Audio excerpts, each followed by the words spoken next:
Good morning. So good to see everybody here this morning. I do not have an update on Dot. Uh, Both Beverly and I had the same thoughts. We knew she was going through her therapy Thursday and Friday, and had to go back yesterday, and at least I was going to try to wait and call late in the afternoon yesterday to find out, and then it just sort of went over my head. Uh, my wife has a brain like Velcro. Everything that goes past gets stuck, and mine is like Teflon. If I don't do it right then, it has a tendency to slide off. So, but miss that. Brother Terry is improving, but still very weak. Uh, Need to keep both those families in our prayer. The Day family, they're uh, back well enough. They're off the sick roster and back to active. So uh, good to hear that. I guess Dave's back on the almost full men.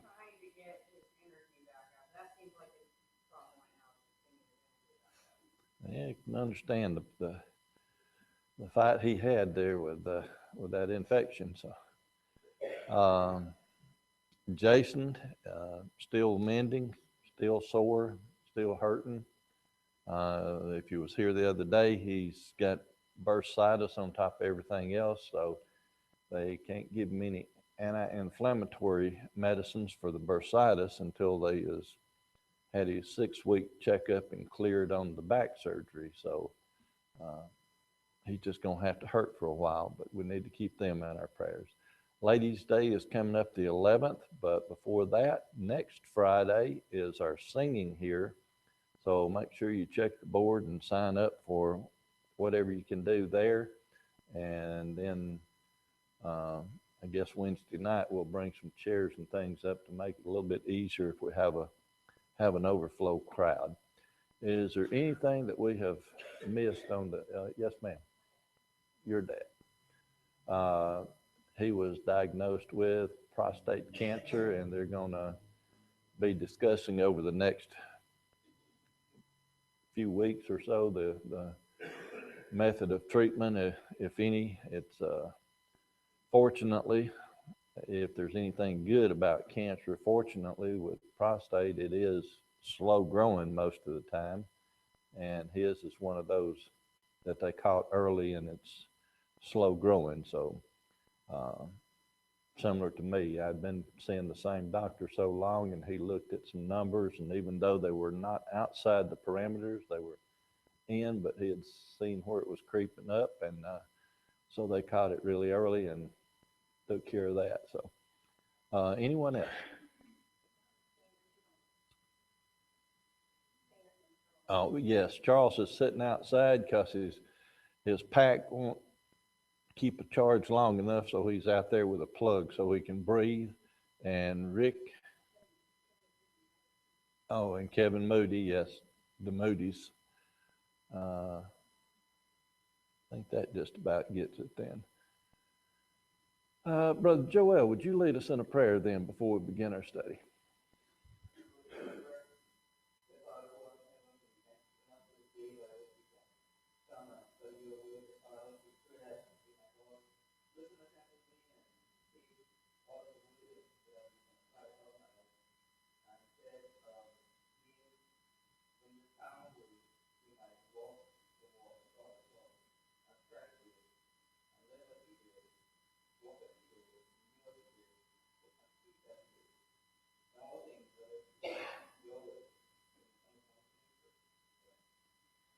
Today, oh yes, Holly spoke to Jay this morning about her. She had had her shot Friday, and she can see some improvement, but she was still didn't want to get too far away from her bed this morning. But hopefully, here in the very near future, she'll be able to be back. She was really, really hoping that she could make Ladies' Day, which would be great. Uh, Today we're going to be in the Beatitudes and Sermon on the Mount. And when Andrea and I attended worship in Memphis, Tennessee, the preacher there took 2.5 months. He had every Sunday morning he had a sermon on one of the Beatitudes. And I'm not going to take 2.5 months to go through these today. But there is a lot of information there. We're going to start in Luke chapter 6, Luke chapter 6, and verses 17 through 19 sort of get us to that point where it says, "And he came down with them and stood in the plain in the company of his disciples, and great multitude of people out of all Judea and Jerusalem, and from the seacoast of Tyre and Sidon, which came to hear him and to be healed of their diseases. And they that were vexed with unclean spirits, and they were healed. And the whole multitude sought to touch him, for there went virtue out of him and healed them all." And then if you will go back to Matthew chapter 5, if we start in verse 1 there, it says, "And seeing the multitude, he went up into a mountain, and when he was set, his disciples came unto him, and he opened his mouth and taught them, saying."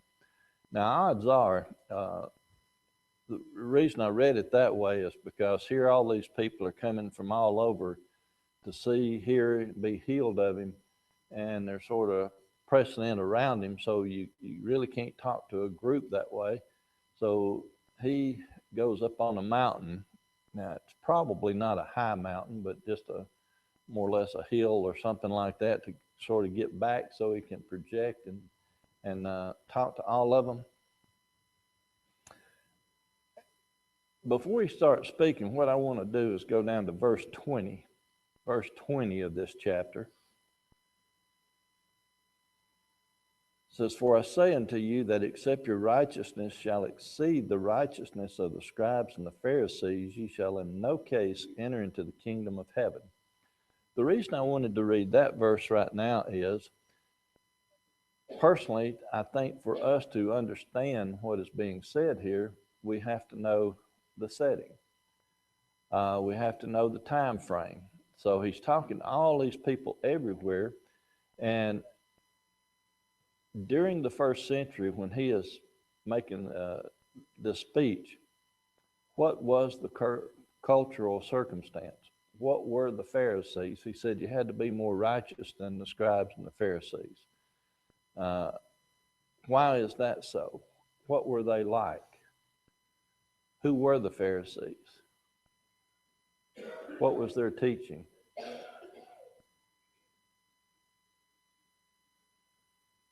Okay, the Pharisees were the wealthiest of the group, but the main point that we want to draw your attention to is that the Pharisees,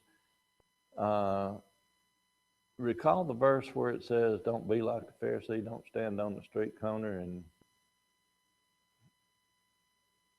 yabber, yabber, yabber." The Pharisees were for an outward show. Everything that they did was putting on a show.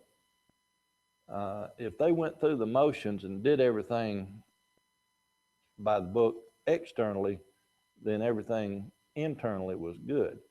However, what is Christ's position on that?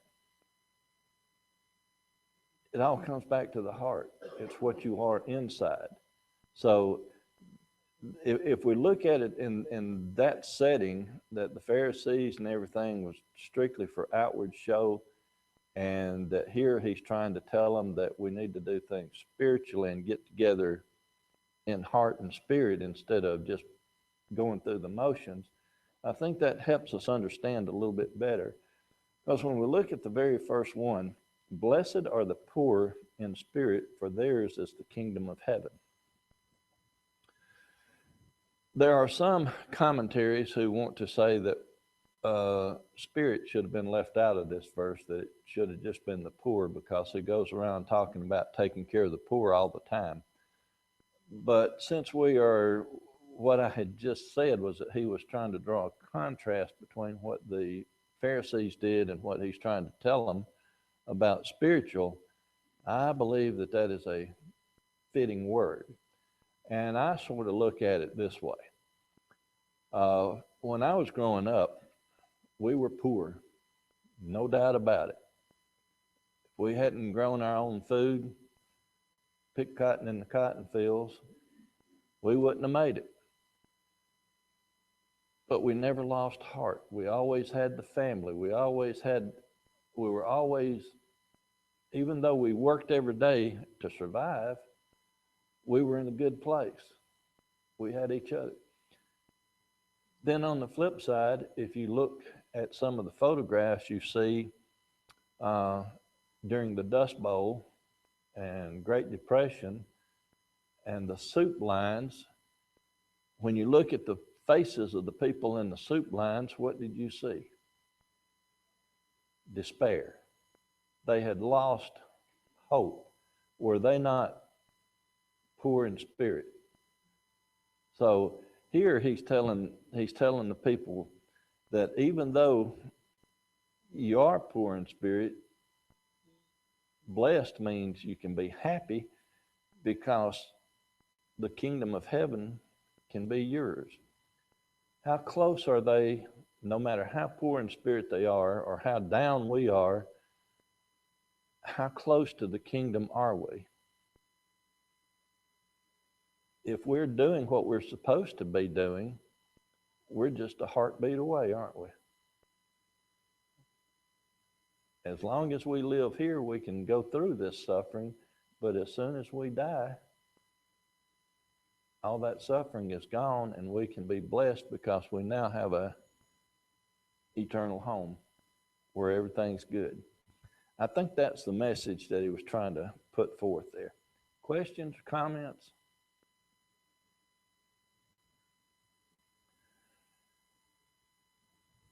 Verse 4, blessed are they that mourn, for they shall be comforted. Carries with it the same kind of thought, because who generally mourns? Then when we get to verse 5, blessed are the meek, for they shall inherit the earth. Sort of sounds like an paradox, doesn't it? Meek, inherit, meek, have. What do we generally think of when we think about somebody being meek? Humble? Okay. Sorry? Sometimes they are perceived as weak. Okay. But even that, again, you're going to, even though you can't necessarily fight the big boys, you're still going to be the one that inherits it because you're doing what you're supposed to. Blessed, now I like verse 6 when we get to that. Blessed are they which do hunger and thirst after righteousness, for they shall be filled. The reason I like this verse so much is it reminds me of Ezra 7:10. What did Ezra do before he went out to seek the law of God and do it? Prepared his heart. If we are going to be the type Christian that we need to be, what's the first thing that we have to do? We have to prepare our heart, because where does all unrighteousness emanate from? The emotions, the feeling heart instead of the thinking heart.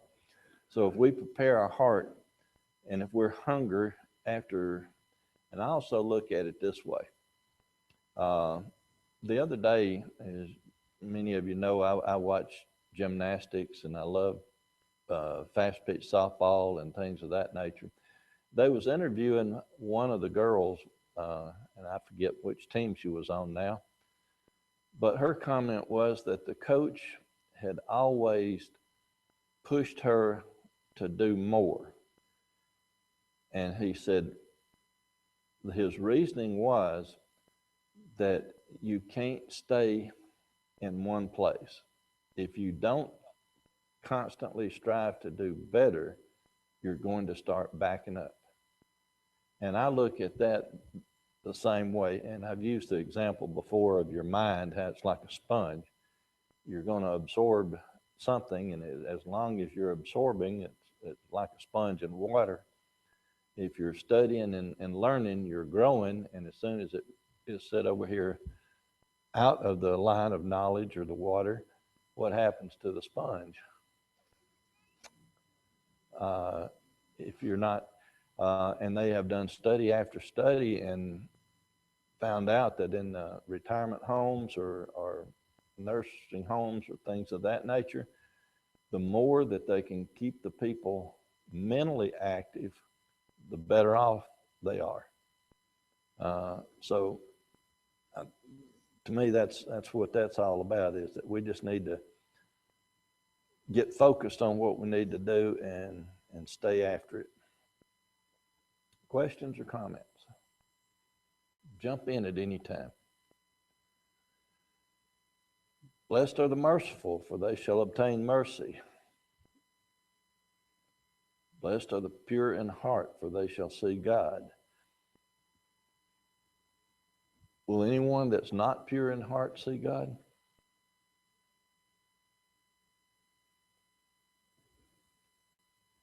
Who's going to get to heaven? Ones whose name is in the book of life. And how you get your name in the book of life? Obedience, faithful, good, pure in heart. Blessed are the peacemakers, for they shall be called the children of God. Now, on this one, I've had some people talk to me about, well, as a matter of fact, when we was in Memphis, Tennessee, a lady told my wife that there was no way I could be a Christian because I was in the military. And she was not joking. She was sincere in her belief that the purpose for the military was to fight. So if I'm there to fight and defend this country, I can't be a peacemaker. I can't be what God wants, because God doesn't want us to kill anybody. So here, peacemaker doesn't mean that we have to be everybody's doormat. It means that we need to do everything that we can possibly do to generate peace and keep peace. But there are some times where someone will just will not let us be at peace. So, questions or comments in that one? Yes, sir, Brother Golden. Yes, sir. Well, I'll take it a step farther than that. If you can just sit down with someone for a little while and give them some instruction and get them thinking, even if you don't convert them, if you're just a word used, conversation is used in the Bible a lot in the King James, but it doesn't mean we're talking. It means our lifestyle, manner of life. So I believe that just by people seeing us and how we do things in the workplace can also generate peace. I was always taught that you praised in public and you counseled in private. What does that do? I was also taught from a young age in the Air Force that if something good happened, you gave credit to the people that worked for you. If something bad happened, you took it. What does that do? Isn't that what this is talking about? Because if you don't embarrass somebody in the workplace by fussing at them in public, if you take them off to the in private and talk to them, you are correcting a deficiency, but at the same time, you're not making it public. On the other hand, if they have done something good and you praise them in public, what has that done for them? So I think it's all along those lines. When we're peacemakers, it's not just what we say or have to do. It's just how we do things in our everyday life. Uh,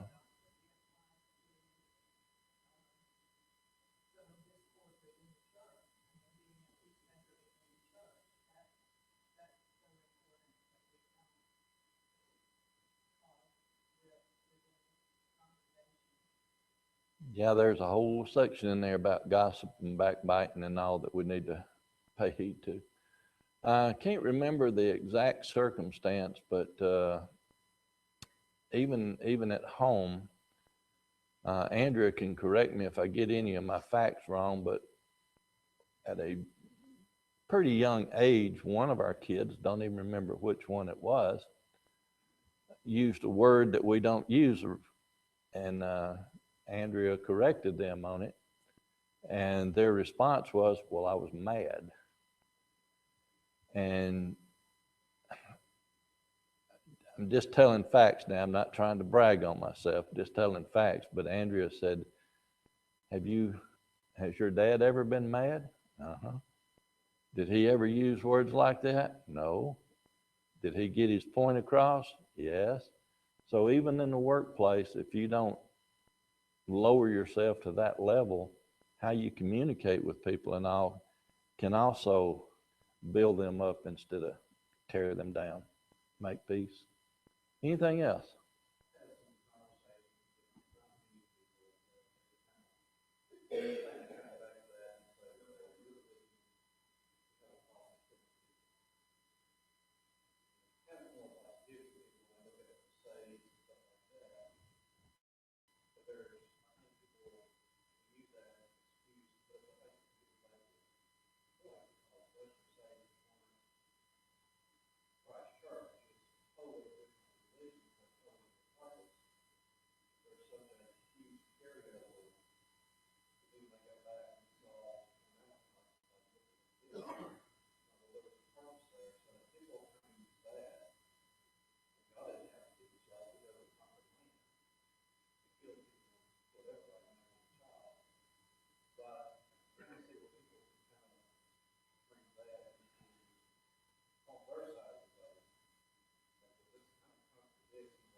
Well, we could probably spend the next 3 or 4 weeks talking about this particular subject, but uh, the way I look at it is that with me being in the military, as a Christian, I'm supposed to be a good citizen, correct? And what is part of your duty as a citizen? To follow the laws of the land. Uh, I enlisted in the Air Force. It was a good job. Enjoyed 20 years of it. But if somebody is going to come in, I am obeying the laws of the land by defending the country. At the same time, when I was in recruiting service in the Air Force, I would ask the question, and I sort of hate to say this, but even when I was 30 years younger, the people that I was recruiting at that time, uh, education had started slipping a little bit. They didn't know what some words meant. So one of the first things you would have to ask them was, are you a conscientious objector? And you would be surprised at how many of them would say yes. And then I would say, okay, let me ask you this. If we were sitting in their living room, for instance, I would say, there's a weapon on this table, on this coffee table. Somebody breaks in that door and they have a weapon, and you know for a fact they're going to kill your family. What are you going to do? Well, I'd kill them. Then you're not a conscientious objector. and it would have to digest it about what are you talking about. So then you'd have to discuss the difference between righteous killing, and that's where, to me, the King James made the great big mistake is where it said, "Thou shalt not kill," when it should have been, "Thou shalt not murder." There is a vast, vast difference between murder and killing. Uh, Joseph II, emperor in Germany in the late 1700s, had about 71 different laws and punishment for those laws. And he was of the mindset that even somebody who committed murder should not be put to death. His punishment for someone who committed murder was 30 years in prison, flat on your back all day long with nothing but bread and water, and once a year taken out to the in public square and beaten with not more than 100 lashes.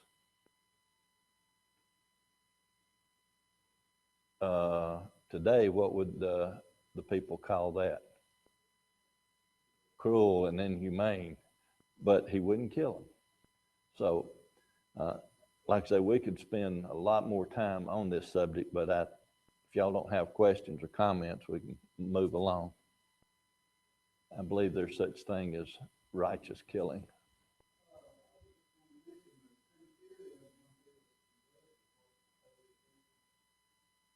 Yes, sir.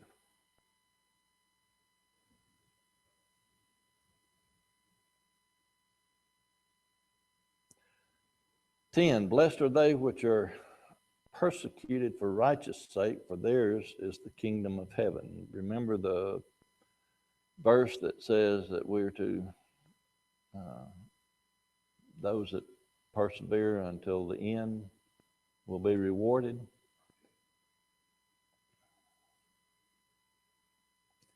Blessed are ye when men shall revile you and persecute you, and they shall say all manner of evil against you falsely for my name's sake.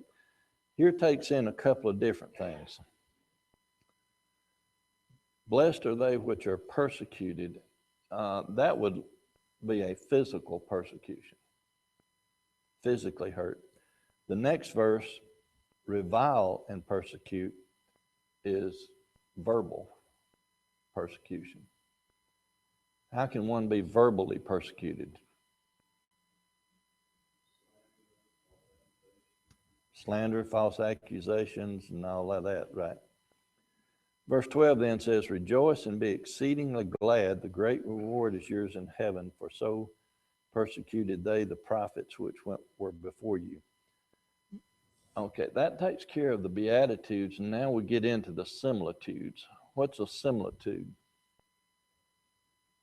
Similar, something like something. Says, ye are the salt of the earth, but if the salt have lost its savor, wherewith shall it be salted? It is thenceforth good for nothing but to cast out and to be trodden underfoot.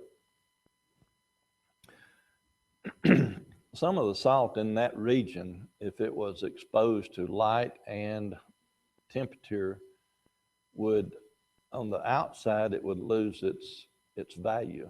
It would lose its taste. It would lose its properties of preserving. But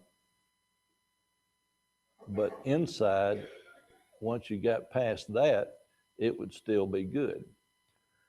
I believe what he's trying to point out here is that people can be the same way. How many people do you know that put on the face of a Christian, but they're not? They look like, but they don't have the right attribute. So I think that's where they're going. And in verse 14, changes subjects and goes into a light. Ye are the light of the world. A city set on a hill cannot be hid. Neither do men light a candle and put it under a bushel or a basket or a covering, but on a candlestick, and it giveth light unto all that are left in the house. Let your light so shine before men that they may see your good works and glorify your Father which is in heaven. If you're out in the woods and you want to attract somebody's attention with a light, where do you put the light? High as you can, so it can be seen.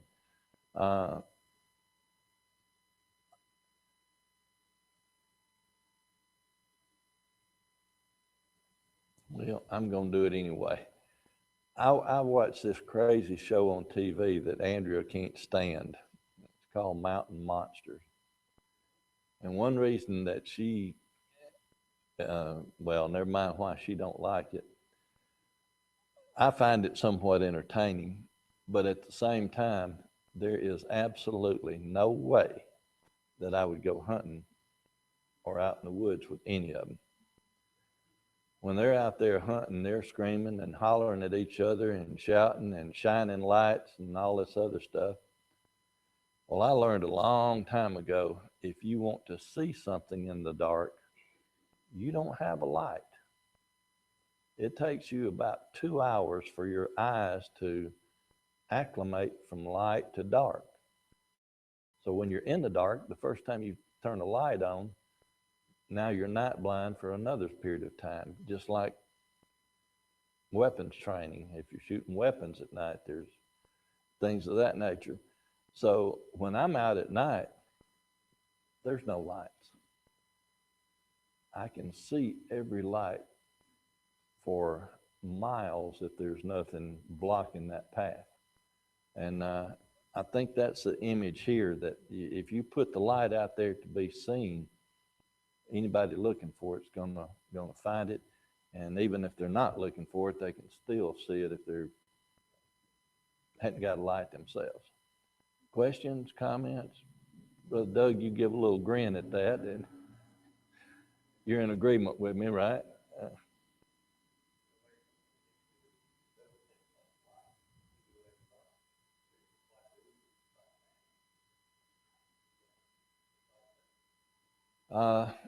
You would be amazed, like I say, if you're in an open field, you would be simply amazed at how far you can actually see one little candle in the dark if you have not messed up your close vision with lights of your own. If you're acclimated to it and look off, you can see a candle for a mile away.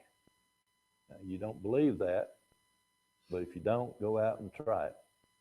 If you've got a candle set up a mile away and you've got a clear line of sight to it, you can see it. And I guess that one of the biggest proofs of that is how far away are the stars in heaven? And in a dark place on a cloudless night, how many stars can you see? And if you factor in the distance they are versus the distance of a candle, it gets much smaller in ratio.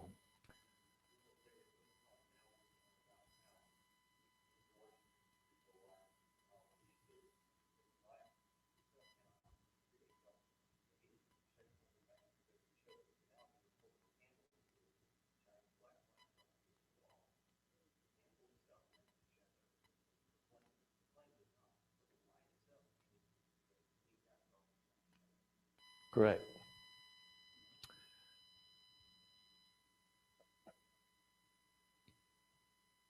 Then verse 17 says, "Think not that I am come to destroy the law or the prophets. I have not come to destroy, but to fulfill. For verily I say unto you, till heaven and earth pass, one jot or one tittle shall in no wise pass from the law till all be fulfilled." This to me is a very, very important verse. If you look at it in this way, he's not come to destroy anything. And in verse 18, it says, heaven and earth is going to pass. Now, there's actually three heavens: the atmospheric heaven, the stars that we see, heaven, and then the third heaven, the residing place of God, heaven, our home where we'll be. But this verse tells us plainly that one of these days, what we can see right now will be no more. And then he says that one jot, anybody know what a jot is? Okay, in the Hebrew language, it is the smallest character that they have in the Hebrew language. And then a tittle is one of the marks that they make, the serif, or one of the marks that they make. But what he's saying is that heaven and earth is going to pass away, but the smallest mark in the law is not going to pass away. It's going to remain until the whole law is fulfilled. Whosoever therefore shall break one of these least commandments and shall teach men so, he shall be called the least in the kingdom of heaven. But whosoever shall do and teach them, the same shall be called great in the kingdom of heaven. Look at Matthew chapter 22 and verse 36.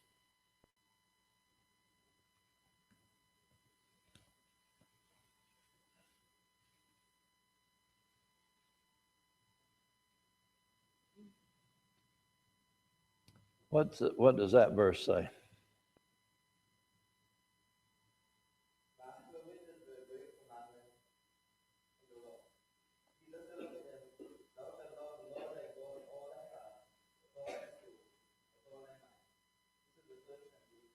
Okay.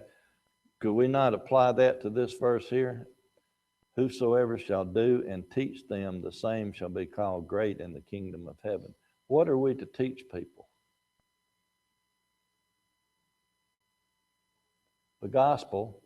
And where do we start? Where can we start? Can we not start with the first commandment, what he considers the great commandment? And what's the second? Love your neighbor as yourself. So on all that hangs the truth, the gospel. We started out with verse 20, so we'll skip that because we know the setting and know what how we're looking at it. Verse 21 says, "Ye have heard that it was said by them of old, Thou shalt not kill, and whoever shall kill shall be in danger of the judgment." Again, I think this word here should be murder. He that murders would be in danger of the judgment. The judgment, a little historical setting here, there were 23 men that would basically be in the court where cases were tried. And if you wanted to appeal that, you could go up to the next verse will say counsel. Well, let's read it first. "But I say that whosoever is angry with his brother without a cause shall be in danger of the judgment, and whosoever shall say to his brother Raca shall be in danger of the council, but whosoever shall say thou fool shall be in danger of hell fire."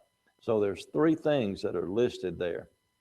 The judgment was the court that had 23 men to decide the issues. If you appealed it, you went to the council, which was the 72, which was 6 members from 6 men from each tribe made up the council. But then if you look, the third thing, be in danger of hell fire. This was a physical location where men were punished for blasphemy against the law. So what they're saying here is that if you said that and you were not accurate, you'd be burned to death. If you were accurate, then the person that had violated the law would be burned to death. So there's 3 levels of punishment there that's looked at, or three methods of trial. Then it goes on to say, "Therefore, if thou bring thy gift to the altar, and there remembers that thy brother hath aught against thee, leave there thy gift before the altar and go thy way. first be reconciled to their brother, and then come and offer thy gift. Ephesians 4:26. Ephesians 4:26.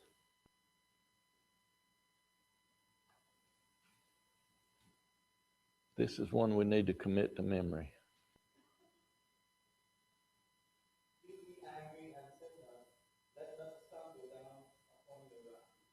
Okay, so if we bring that in where we're looking at here, and even back in the previous verse, it does not say that we can never get mad, that we can never lose our temper, that we can never be angry with anyone, because there are times where it might be appropriate. However, how are we to channel that anger? What are we to do with it? We can't let it lead us into sin. And we also, back to the peacemaker part, we need to make things right as quick as we can.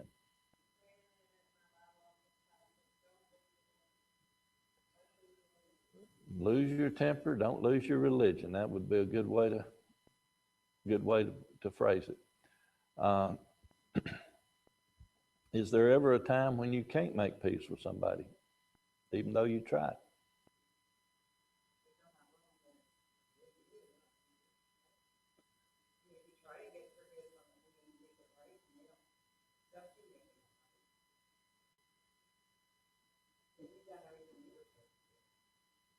Okay.